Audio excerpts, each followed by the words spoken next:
காத்திருந்து காத்திருந்து காலங்கள் போனது. கண்ணீர் சிந்தும் விஜய், கரை சேர்க்காத நிர்வாகிகள். உண்மைதானா அப்படின்னு கேட்பீங்க. அவர் வெளியே வந்து பீலாவுறதெல்லாம் என்னன்னு கேட்டிங்கன்னா, டிஎம்கேக்கும் டிவிகேக்கும் தான் இனி போட்டி அரசியல் களத்தில், மற்றவங்கெல்லாம் அரசியல் களத்திலே கிடையாது அப்படின்னு வந்து பீலா விட்டுட்டு இருக்காரு. ஆனால் கள நிலவரம் என்பது வேறாக இருக்கிறது. அதுக்கான ஆதாரங்களை நான் ஒவ்வொன்றா சொல்கிறேன். அதற்கு முன்பாக மீடியாவில் வந்த செய்தி தொடர்பாக கொஞ்சம் விரிவாக பார்த்துடலாம். மீடியாவில் என்ன செய்தி வந்திருக்குது அப்படின்றத கொஞ்சம் நீங்கள் பார்த்துட்டு வந்துருங்க. மேலும் குறிப்பிட்ட 6 மாவட்ட செயலாளர்கள் இதுவரை நகர ஒன்றிய கிளை பொறுப்பாளர்களை கூட நியமிக்கவில்லை என்றும் புகார் எழுந்திருப்பதாகவும் நமக்கு வந்து தகவல் கிடைத்திருக்கக்கூடிய ஒரு சூழ்நிலையில் 1 மாதத்திற்குள் பணிகளை முடிக்காவிட்டால் அவர்களின் பதவிகள் பறிக்கப்படும் என்று தலைமை எச்சரிக்கை விடுத்துள்ளதாக தகவல் வெளியாக இருக்கிறது.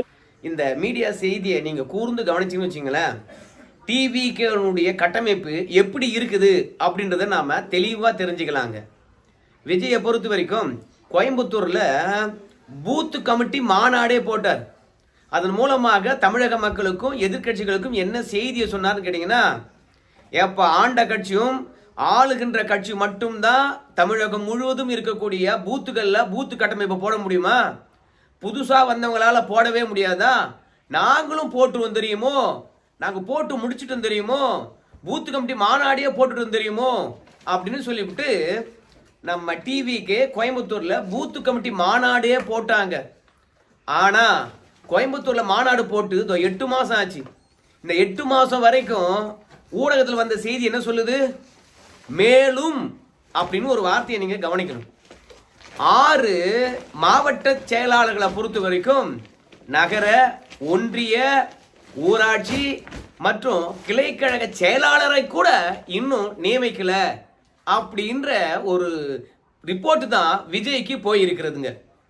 இப்போ பெரிய பெரிய பதவிகள் என்னென்னு கேட்டிங்கன்னா, நகர செயலாளர், அப்புறம் ஒன்றிய செயலாளர், கிளை செயலாளர் கூட விட்டுருவோம். ஏன்னா அது மைக்ரோ லெவல், கடைசி கட்டத்தில் இருக்கக்கூடிய பதவி. ஒவ்வொரு கிராமமும் 2 கிளையா பிரிக்கப்பட்டிருக்கும். அந்த கிராமத்தில் இருக்கக்கூடிய 2 கிளையிலையும் 2 நிர்வாகியை நியமிக்கணும். அது கூட கீழ்மட்ட வரைக்கும் போய் கூட ஒரு மாவட்ட செயலாளரால் கிளை செயலாளர்களை நியமிக்க முடியாமல் கூட இருக்கலாம். ஏன்னா பல இடங்களில் விஜய்க்கு ரசிகர்கள் இல்லாமல் இருந்திருக்கலாம். அதனால கிளை செயலாளர்களை நியமிக்க முடியாமல் இருக்கலாம். ஆனால் ஒன்றிய செயலாளரை நியமிக்க முடியாதா? அதோட பட்சம்னா ஒரு நகர செயலாளரை நியமிக்க முடியாதா? உதாரணமாக சோழிங்கநல்லூர் ஒரு நகரம்னு வச்சுங்க, அந்த சோழிங்கநல்லூருக்கு கூட ஒரு நகர செயலாளரை நியமிக்க முடியாதா? அப்படிதான் நம்ம டிவிகேல இருக்கக்கூடிய மாவட்ட செயலாளர்கள் 6 பேர் வந்து நகர செயலாளர்கள், ஒன்றிய செயலாளர்கள், கிளைக்கழக செயலாளர்கள் கூட இன்னும் நியமிக்க இருக்காங்க. இதில் முக்கியமான ஒரு விஷயத்தை நம்ம பார்க்க வேண்டியதாக இருக்குது. இந்த ஒன்றிய செயலாளர் என்றால் ஒருத்தருக்கு மட்டும் பதவி போகிறது கிடையாது. ஒன்றிய தலைவர் போடணும், ஒன்றிய பொருளாளர் போடணும், ஒன்றிய துணை செயலாளர் போடணும், ஒன்றிய துணை தலைவர் போடணும். அதிலிருந்து இன்னும் சார்பு அணி சொல்லிட்டு தொழிலாளர் அணி, சுற்றுச்சூழல் அணி, விளையாட்டுத்துறை அணி, மகளிர் அணி, இளைஞர் அணி என்று சொல்லிட்டு ஒன்றிய செயலாளர் போட்டுட்டு ஒரு ஒன்றியத்தில் ஆயிரக்கணக்கான பதவிகள் போடணும். அப்படி ஆயிரக்கணக்கான பதவிகள் ஒரு ஒன்றியத்தில் போட்டோம்னா தான் பதவியில் இருக்கிறனாவது வந்து பார்த்தீங்கன்னா பூத்தில் போய் ஓட்டு போடுவான். ஏண்டா நம்ம ஒரு பதவியில் இருக்குண்டா, நம்மளே போய் ஓட்டு போடலாம் எப்படா விஜய்க்கு அப்படின்னு சொல்லிட்டு போய் ஓட்டு போடுவான். இது போன்று அதிமுக, திமுகவில் ஒவ்வொரு ஒன்றியத்திலும் ஆயிரக்கணக்கான பேருக்கு பதவி கொடுத்து வச்சிருக்காங்க. அதனால சாலிடா ஒரு ஒன்றியத்தில் இவ்வளோ வாக்குகள் இருக்குது அப்படின்னு நாம தெளிவா புரிஞ்சுக்கலாம். இந்த நிர்வாகிகளை பொறுத்த வரைக்கும் அவங்க சார்பில் 2 பேரை கூட்டின்னு வந்து பூத்தில் ஓட்டு போட வச்சாங்கன்னா கூட அது லட்சக்கணக்கான ஓட்டா வந்து மாறிடும். அதனால எப்போதுமே சரி, மாவட்ட செயலாளராக யாரை நியமிக்கிறாங்களோ அவங்க ஆக்டிவா இருக்கணும். இந்த மாதிரி மாவட்ட செயலாளர்கள் ஒரு 6 மாவட்ட செயலாளர்கள் கிணத்துல கல்லை போட்ட மாதிரி அமைதியா இருக்கிறாங்களாம். கிட்டத்தட்ட கட்சி தொடங்கி 3 ஆண்டுகள் ஆக போகுது. 3 ஆண்டு காலமாக பொறுப்பாளரை போட்டு சும்மா இருந்துட்டாங்க. ஆனா இப்ப விஜய் அவர்களை பொறுத்த வரைக்கும் தமிழ்நாடு முழுவதும் இருக்கக்கூடிய மாவட்ட செயலாளர்களுக்கு அதிரடியான ஒரு உத்தரவை பிறப்பித்திருக்கின்றார். என்ன உத்தரவு தெரியுமா? எஸ்ஐஆர் பணிகள் நடந்தது, மக்களுக்கு 1000 பிரச்சனை இருந்தது, அதுக்கு தீர்த்து வைக்கிறதுக்கு கூட போய் பாருங்க. ஏன்னா ஒரு பையன் போய் பார்க்கலையா நீங்க? அது மட்டும் கிடையாது, திமுக ஆட்சியில் குறைகள் இருக்குதுன்னு சொல்லிட்டு நான் மேடையில் பேசுறேன். குறைகள் இருக்கிறது, சட்ட ஒழுங்கு கெட்டு போச்சு என்று பொத்தாம்புதுவாக தான் என்னால் பேச முடியும். ஆனால் உன் ஊரில் என்ன பிரச்சனை இருக்குன்னு சொல்லிவிட்டு அதை அதிகாரிங்கிட்ட சொல்லி அதை நிவர்த்தி பண்ணி கொடுத்தா தானே அந்த ஊரில் இருக்கிறவன் டிவிகேல இருக்கக்கூடிய நிர்வாகி நமக்காக வேலை பார்த்தாண்டா, அவனுக்கு ஒரு ஓட்டை போடுவேண்டா அப்படின்னு ஓட்டை போடுவான். திமுக அதிமுக ஓட்டுகளை விலை கொடுத்து வாங்க போகுது. நம்ம வேலை செஞ்சு வச்சிருந்தா தானே மக்கள் வந்து பார்த்தீங்கன்னா நன்றி உணர்ச்சியுடன் வந்து ஒரு ஓட்டாவது போடுவான். அதனால எந்த மாவட்ட செயலாளரும் சரி, விஜய் எங்கேயாவது கூட்டம் போடுறாரா பாரு, அங்க ஒன்னா அவரை போய் பார்த்துட்டு வருவோம், கை தட்டுவோம், கோஷம் போடுவோம், அதுக்கு ரெடியா இருக்கான். ஆனா ஊர்களில், மாவட்டங்கள்ல, ஒன்றியங்கள்ல இறங்கி வேலை பார்ப்பதே கிடையாது. திமுகவுடைய அராஜகங்களை சுட்டி காட்டுவதே கிடையாது. ஆக்டிவா இல்லவே இல்லையா. மேலும் பல மாவட்ட செயலாளர்கள் அப்படின்னு வந்து விஜய் அவர்கள் குறிப்பிட்டு இருக்கின்றார். என்ன அர்த்தம்? போட்டிருக்கின்ற எந்த மாவட்ட செயலாளரும் வேலை பார்க்கல, பதவியை வாங்கிட்டு விஜய் பின்னாடி சுத்தலாமா அப்படின்ற ரேஞ்சில் தான் இருக்கிறான். அதனால கட்டமைப்பு உருவாகலன்னு வச்சுங்களேன், விஜய இறைவன் வந்தாலும் காப்பாற்ற முடியாது. இன்னைக்கு கூட்டணி வந்து பாத்தீங்கன்னா விஜய்க்கு அமையவே இல்லை. அது என்ன காரணம்? ரசிகர் பட்டாளம் இருக்காங்க, நல்ல கிரௌடு வருது. ஆனா அந்த கிரௌடு ஓட்டா மாறுமா? ஏன்னா இன்னைக்கு இருக்கக்கூடிய ஒவ்வொரு அரசியல் கட்சி தலைவர்களும் சாதாரணமானவங்க கிடையாது. அவங்க பல நடிகர்களை பார்த்துருக்காங்க, எம்ஜிஆர் மட்டுமே பார்க்கல, சிவாஜியில் இருந்து கடைசியா கட்சி தொடங்கின கமல் வரைக்கும் பார்த்துருக்காங்க. அவங்க தேர்தல் களத்துல எப்படியெல்லாம் வந்து பார்த்தீங்கன்னா வளர்ந்து பிறகு எப்படியெல்லாம் மண்ணை கவி இருக்காங்க என்ற விஷயமா நல்லா தெரியும். அதனால கூட்டணி வைக்கிறவங்க யாரா இருந்தாலும் சரி, இந்த தேர்தலில் ஒட்டுமொத்த ஊடகமும் நடிகர் பின்னாடி ஓடலாம். நாம ஊடகம் ஓடுதுன்றதுக்காக பின்னாடி ஓடணும்னு வச்சுங்களேன், அடுத்த தேர்தலில் அந்த கட்சி ஒன்று அதிமுக பின்னாடி நிற்கும், இல்ல திமுக பின்னாடி நிற்கும். நடிகர் போய் ஏதாவது ஒரு கட்சி உடன் கூட்டணி வச்சுக்குவான், அவனை காப்பாத்திக்கிறதுக்கு. முதல் தேர்தலில் செலவு பண்ண காசை பெரிய கட்சிக்கிட்ட கலெக்ஷன் பண்றதுக்காக அவன் கை கோத்துருவான். ஆனால் அவனை நம்பி கூட்டணிக்கு போன கட்சி தேர்தலுக்கு பிறகு கட்சி நடத்தணுமா இல்லையா? நீங்களே சொல்லுங்க. அப்போ பல தேர்தலை கண்ட பல கட்சிகளை பொறுத்த வரைக்கும் விஜயை நோக்கி ஓடி வந்துருவாங்களா? கட்சியில் இருக்கிறவனே வேலை பார்க்க மாட்டான், கட்சியில் இருக்கிறவனே கட்டமைப்பை போட மாட்டான், கட்சியில் இருக்கிறவனே பூத் கமிட்டியை வந்து நியமிக்க மாட்டான். ஆனா தனியா கட்சி வச்சு நடத்துறவங்க விஜயை நோக்கி ஓடி வந்துருவாங்களா?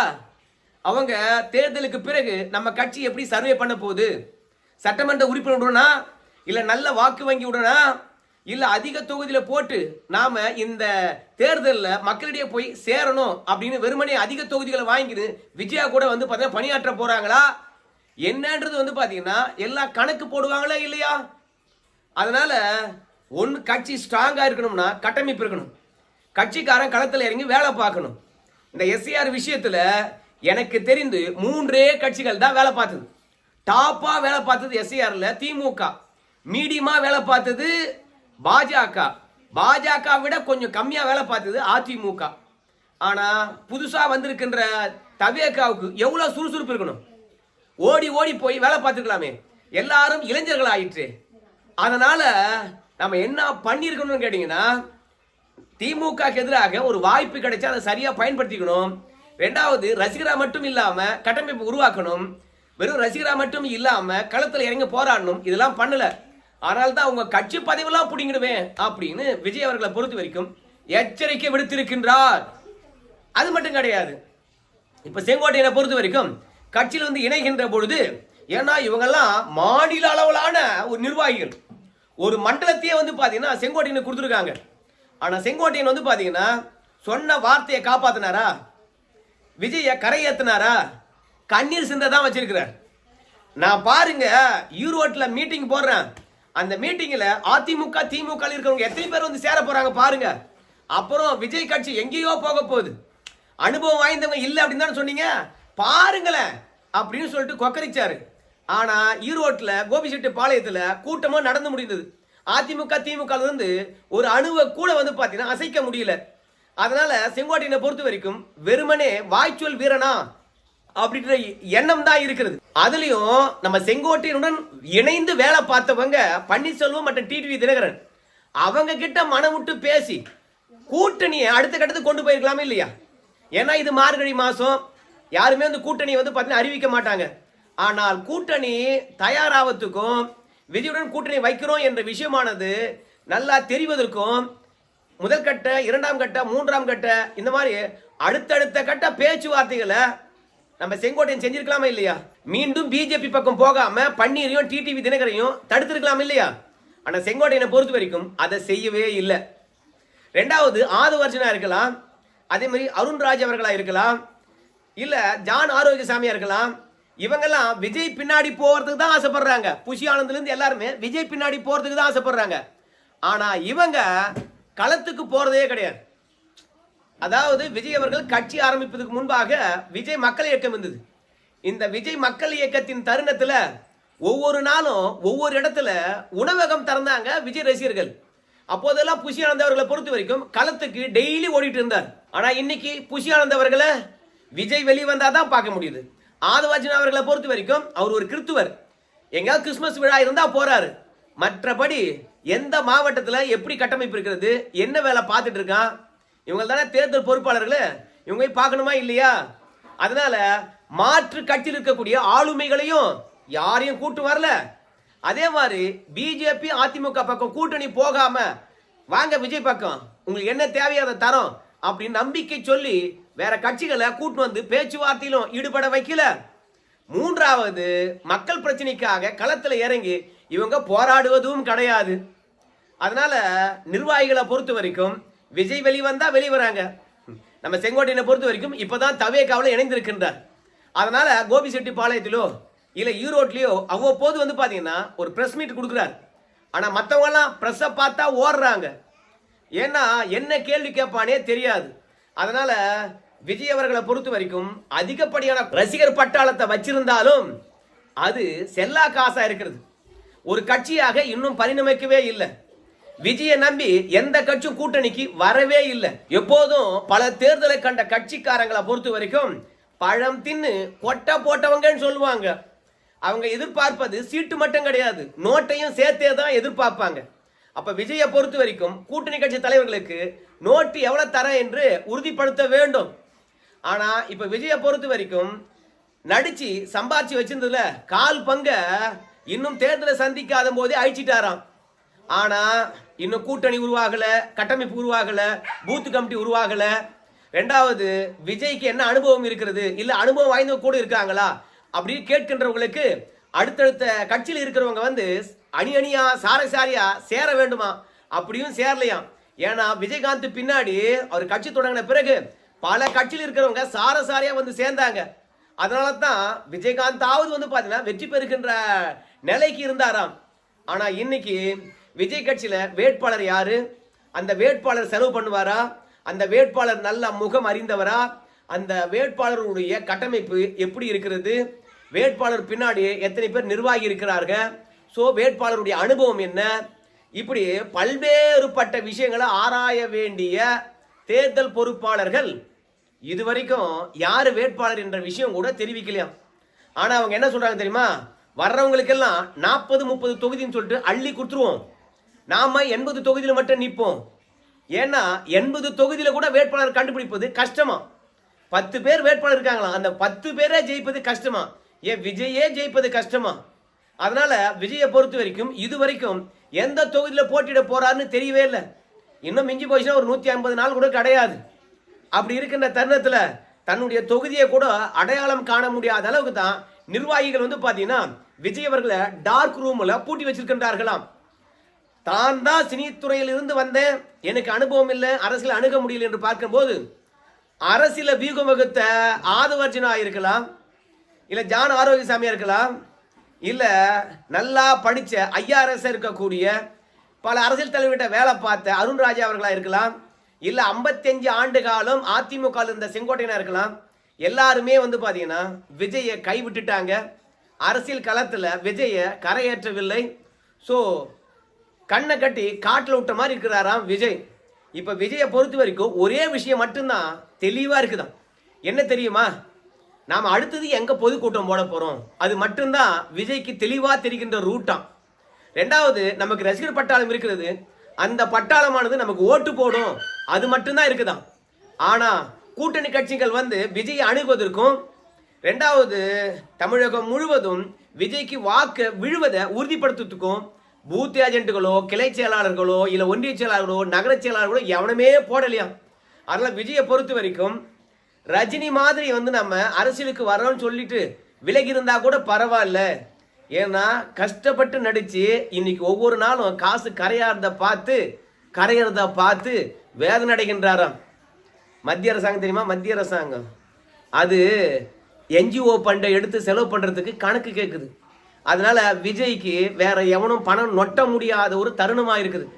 இல்லைன்னு வச்சுங்களேன், கிறித்துவ அமைப்புகள் வாரி வாரி விஜய்க்கு கொடுப்பாங்க. அதனால கை காசு கரைவதை கண்டு கண்ணீர் சிந்துகின்றார் நம்ம விஜய். நடிகர்கள் கட்சி தொடங்கலாம், ஆனா கட்சியில சேர்ந்திருக்கணும் சரி, ரசிகராக இருக்கணும் சரி, ஒன்று விஜய்க்காக உழைக்கணும்னு இருக்கணும். ஆனா விஜய்க்காக கைத்தட்டுறவன் தான் இருக்கிறான். இது வேலைக்காகாது. அதனால விஜயை பொறுத்த வரைக்கும் அழுவதை தவிர வேற எதுவுமே செய்ய முடியாத ஒரு நிலையில இருக்கிறாரு. இவன் செஞ்சிடுவான், இந்த கட்சி வந்துடும் கூட்டணிக்கு, நம்ம கட்சி இந்த அளவுக்கு வளர்ந்துடும் அப்படின்னு காத்திருந்து காலங்கள் போனதுதான் மிச்சம். விஜயால கட்டமைப்பு கூட உருவாக்க முடியல. ஆனா அவர் வெற்றி பெற்று ஆட்சியை பிடிச்சிருவாங்கன்னு சொல்லிவிட்டு பல பேர் போலியான கருத்து கணிப்பு எடுத்து வெளியிட்டிருக்கின்றார்கள். அத்தனையும் ஃபேக் தான் என்பது இந்த ஊடக செய்தியிலிருந்து நாம தெரிஞ்சுக்கலாம்.